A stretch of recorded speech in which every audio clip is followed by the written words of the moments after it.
not just a mediocre team. I mean, we get to the semifinals and the finals of 88, but this is the first time that we've actually broke through and all through the finals this year.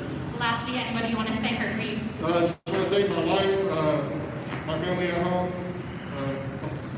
Everyone, just all the Bolts fans keep supporting us. Jammer, want me to shout him out. Jammer Risto, subscribe for him.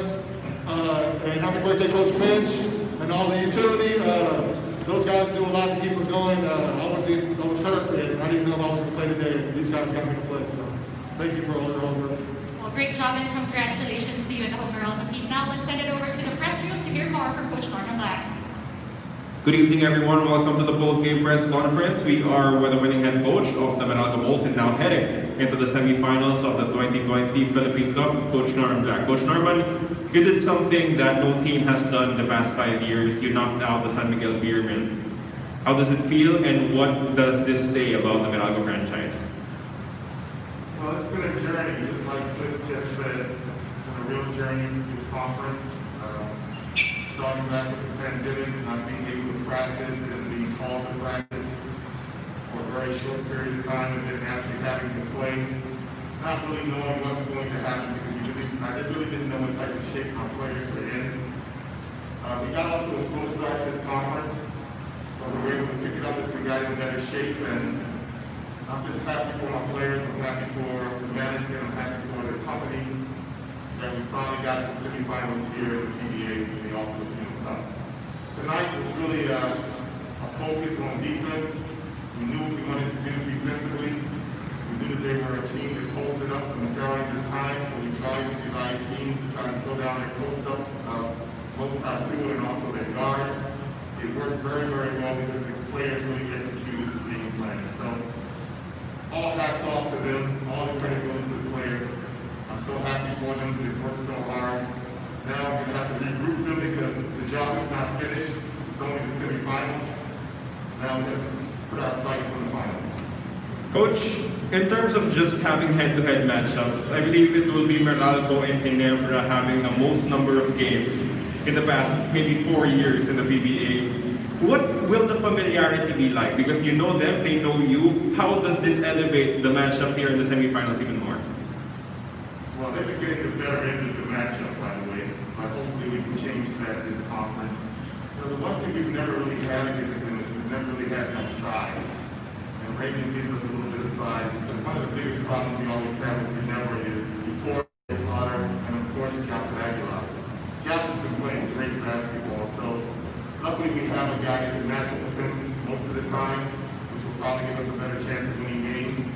But when you look at Ginebra, they're well coached, and they have the all-time winningest coach. They probably have the best player in the league in Stanley Kringle. I know some other guys would say, Matthew Wright and other guys, but for me, Stanley Kringle is probably one of the top 3 players in the league.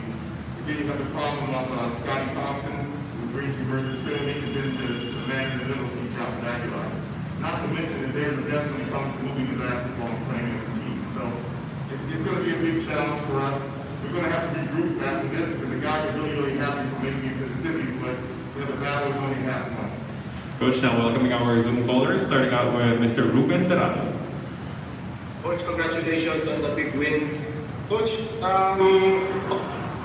only 7 players scored for San Miguel, I believe, and most of them are the starters. So how was your defensive strategy against San Miguel for this series?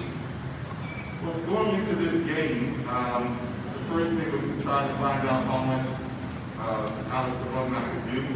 We knew he was coming off of an injury, so we wanted to speed the game up in the beginning just to see whether he could keep up or not. After that, you can see Ross became very aggressive, Lassiter became very aggressive. But we really stuck with our game plan, which was basically to defend Mo Tatua, because he is where they go when they want points. We did a very, very good job of helping out on him and being able to slow him down just a little bit. Thank you, Sir Ruben. Next question will be coming from Mr. Ray Hobley. Hi, Coach. Congratulations. Because of your team, we're going to have new champions in the Philippine Cup. But moving forward, Coach, you're meeting Ginebra for your fourth post-elimination matchup? How do you like your chances better this time? Yeah, I'm gonna have to sit down and start to study the number. I haven't really studied them. They beat us pretty soundly earlier in the conference. I think they're a much better team now than we were earlier in the conference, so hopefully we can give them a run for their money.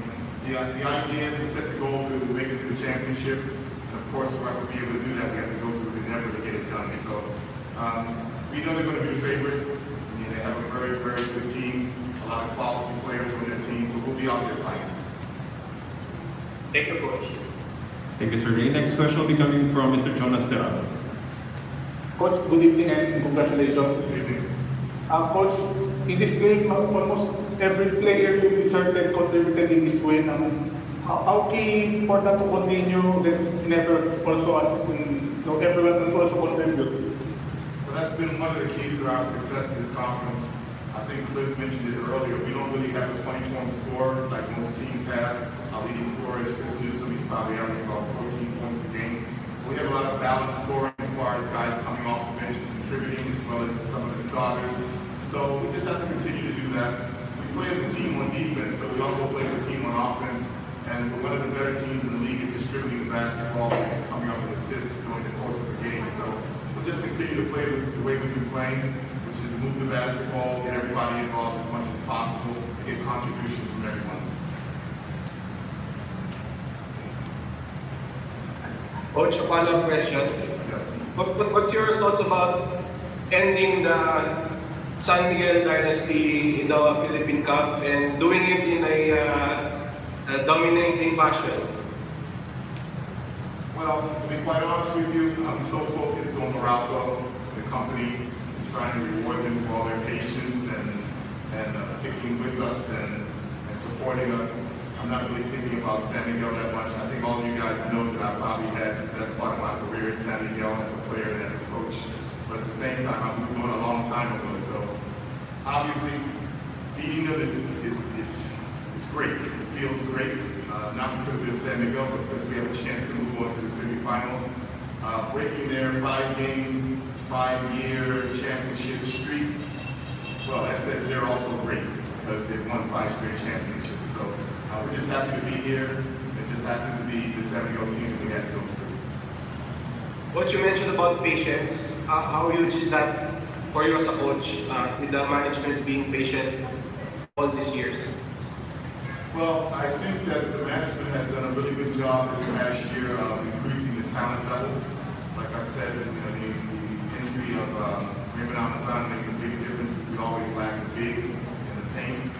He's been coming off of a knee injury, but at the same time, he's starting to get better as the games go on.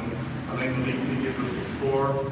So you add those two guys along with Aaron, who's played very, very well this conference, and you all of a sudden have a stronger team. You have a team that can really compete when you put them with your starting 5. So I think that the management has done a good job of increasing the talent in the lineup, and it shows. Coach, aside from the 25-strong delegation that you have here inside the PBA bubble, I'm sure there are a lot more members of the Meralco franchise that helped in your success. What can you say to them? Well, we still have 3 players at home, so obviously they're part of this entry into the semifinals. They were not able to make the trip with us. We have a coach at home, also 2 coaches at home, so congratulations to them. At the same time, of course, the management has been very, very supportive. I'd like to give a lot of credit to Coach Benj, who is our PT. I think all the PTs and all the teams have been working triple time to keep the players in shape and to get them ready for the games. Coach Benj is his birthday today, so happy birthday. And I'm very happy that he was able to get his job done and keep us healthy enough to make it to the semifinals. Thank you, Coach Norman. Once again, congratulations for making it to the semifinals to you and the Meralco Bolts.